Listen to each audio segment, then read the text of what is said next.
petit Luc. Bonjour. On présente plus votre univers et notamment les rats qui vous ont rendu aussi célèbre avec cet univers déjanté. D'où ça vient tout ça? Quelle est votre inspiration? Je n'en ai absolument aucune idée.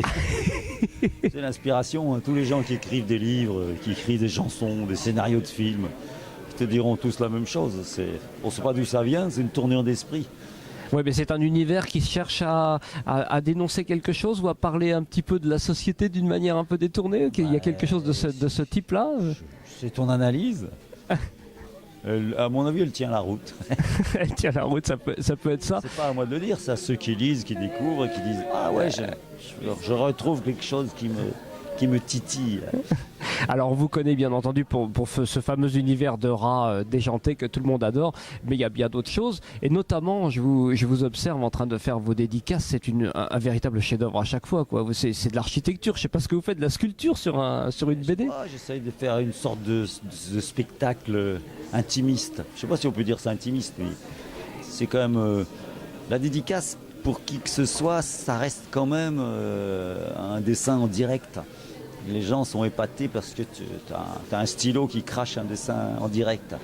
Il y a plus Partant de ça, moi j'ai cherché comment faire, le mettre en scène plus loin, ouais. Mais c'est une sorte de petit spectacle. Je fais mon numéro. Ça marche. Un numéro par album.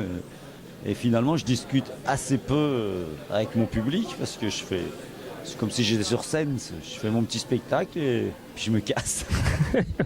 Sur quoi vous travaillez actuellement?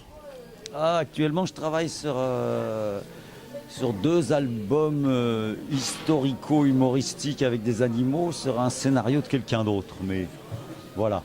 On a une idée déjà de la date de sortie, l'éditeur, tout ça, c'est peut-être un peu trop tôt pour en parler. Dupuis, oui. Dupuis, toujours, ouais. La date de sortie, je n'en sais rien. Quand ce sera fini.